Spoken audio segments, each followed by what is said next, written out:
Bismillahirrahmanirrahim. Assalamualaikum warahmatullahi wabarakatuh. Alhamdulillah, syukur kepada Allah atas perkenannya malam hari ini. Kesempatan kali ini kita masih bisa belajar. Semoga teman-teman semuanya ada dalam keadaan sehat walafiat dan bisa berjumpa kembali di pertemuan tatap muka. Teman-teman sekalian, pada kesempatan pembelajaran daring kali ini Ustadz akan membahas tentang satu bahasan bagian daripada isim-isim yang dibaca nasab, yaitu tentang munada. Apa itu munada? Munada dari definisinya menurut bahasa berarti munada itu yang dipanggil. Kalau lihat dari sisi istilah adalah ismun waqa'a ba'da hurufi min ahrufin nida, isim yang terletak setelah salah satu huruf nida. Nah, jadi munada yang berarti dipanggil. Jadi yang disebut munada itu isim yang terletak setelah huruf nida. Kalau begitu, mana saja yang dimaksud dengan huruf nida itu? Nah, ada beberapa huruf nida yang kita ketahui. Ada ya, itu artinya wahai atau hai. Ada a, kita nanti akan menumpukan kalimat di dalam Al-Quran. Juga ada ayud, ada a, ada aya, ada haya, ada wa. Nah, ini huruf-huruf ini adalah di antara huruf-huruf nida. Nah, ya untuk memanggil yang dekat, sedang, jauh. Ini kebanyakan kita menggunakan kalimat itu dengan huruf ya. Ada juga yang spesifik, ada menggunakan a yang berarti memanggil yang dekat. Ada ai memanggil yang dekat. Ada a memanggil yang jauh. Aya memanggil yang jauh. Atau haya memanggil yang jauh. Nah, ada juga wa, ini saya baru ketahui, ada wa ternyata huruf nida itu yang berarti untuk yang sedang berduka atau yang bersedih. Nah, bagaimana kita lihat contoh-contohnya? Kalimat ya Allah, nah kemudian ya Zaidu, ya Rahimu, ya Abdullahi. Nah, huruf-huruf ini yang digarisbawahi itu disebut munada. Kenapa? Karena berada setelah huruf nida, yaitu huruf ya. Nah, kita lihat di sini ada kalimat ya Allahu. Allahnya dibaca doma, dibaca rofa. Ya Zaidu dibaca rofa. Ya Rahimu dibaca rofa. Tapi yang ketiga, yang keempat ini ya Abdullahi. Nah, ini dibaca nasab. Nah, berarti kalau begitu huruf nida itu pada dasarnya dia dibaca nasab. Tetapi pada kenyataannya ada huruf-huruf nida justru yang dibaca doma, mabni doma. Nah, maka huruf nida itu dibagi kepada 5 macam, ya. Dan dibagi kepada 2 cara membacanya. Ada yang wajib dibaca mabni, wajib dibaca domah atau mabni domah. Ada yang dibaca nasab. Mana saja yang dibaca, yang seperti apa huruf nida yang bisa dibaca, yang wajib dibaca domah?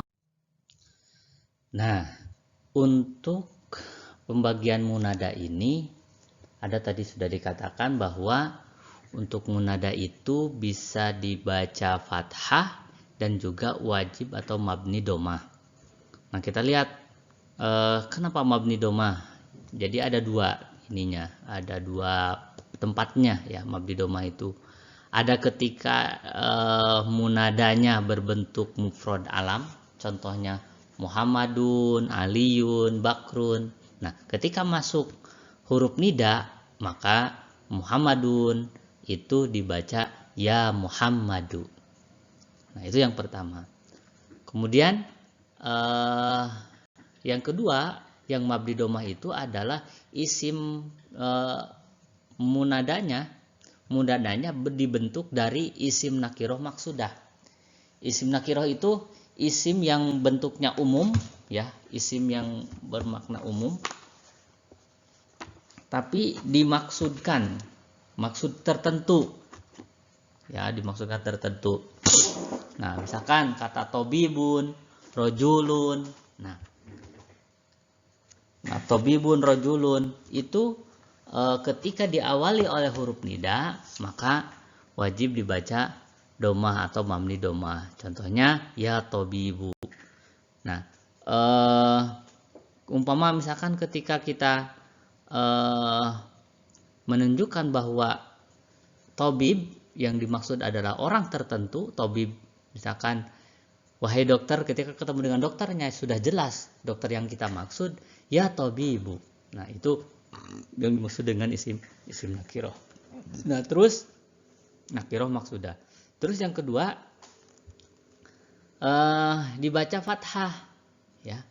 Nah, dibaca fathah pada tiga tempat ini. Nah, yang pertama adalah ketika munadanya dibentuk dari isim nakiroh ghair maksudah. Ya, isim nakiroh ghair maksudah itu adalah isim yang bentuknya umum, tapi ketika tidak dimaksudkan kepada orang tertentu, kepada isim tertentu, maka ketika diawali oleh munada, oleh huruf nida, maka itu dibaca fathah. Contoh, ya rojulan huzi biyadi, wahai laki-laki, nah, ambillah tanganku. Itu dimaksudkan bahwa seseorang itu meminta pertolongan agar dia diraih tangannya untuk ditunjukkan kepada sebuah tempat. Nah, contoh yang lain misalkan kata tobibun juga bisa disebut nakiroh ghairu maksudah. Misalkan kita datang ke sebuah tempat membawa pasien, ya, di situ banyak dokter, banyak perawat, ya. Kita sampaikan, ya tobiban, ya tobiban, unsurni, atau ya periksalah, gitu, atau huz biadi. Nah, itu maksudnya adalah isim nakirohnya ghairu maksudah, tidak ditentukan kepada orang tertentu.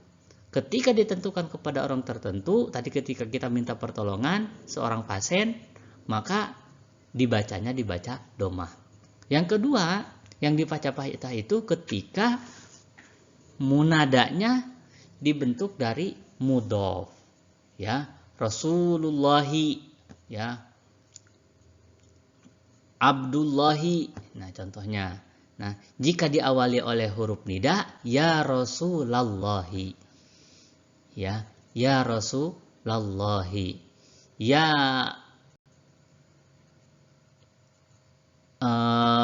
Abdallahi. Nah, itu isimnya dari mudhof.